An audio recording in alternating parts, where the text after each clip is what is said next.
If we're going to take on $500,000 in debt, we can't just hope it works. We need a plan. So here's exactly what we're thinking. The reality is, if you wait until graduation to figure this out, you're already behind. We're not waiting. We're thinking about this now while we're still in school. And the goal for us is pretty simple. Get to a place where we can increase our income and then aggressively pay off debt. The very first step for us actually happens while we're still in school, as soon as we pay our credit cards off. And if you haven't seen my video on that, make sure to check it out after this video. If you did see that video, I talked about how we are going to be putting $900 a month towards our credit card bills. As soon as those are paid off and we have that extra money to work with, I'm gonna take at least $600 of it and the majority, if not all, of our future tax returns and put them into savings. This is going to pay for boards, licensing, moving fees, legal fees, etc. Because those are exactly the kind of expenses that could end up right back on your credit card if you're not prepared for them. Now, here's the exciting part. Once he graduates, we see two potential paths. The first one is more traditional. He would join a practice as an associate. We keep our student loan payments as little as we possibly can, possibly something like an income-based repayment.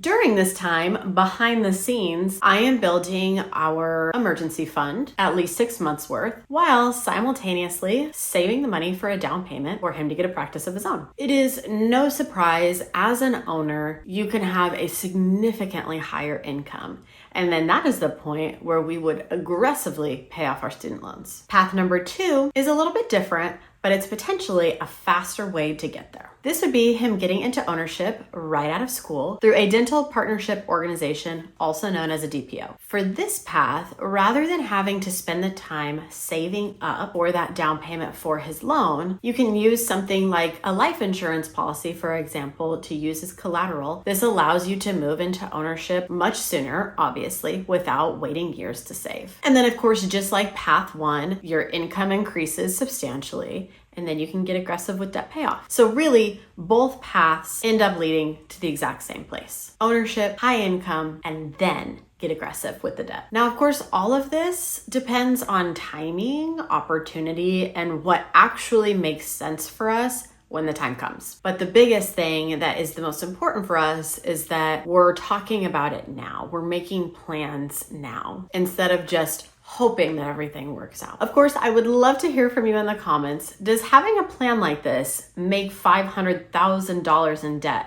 seem more manageable, or is it still overwhelming? I'd honestly love to know what you think. In my next video, I'm gonna talk about something big, whether I think dental school is still worth it in 2026. I'll see you guys there.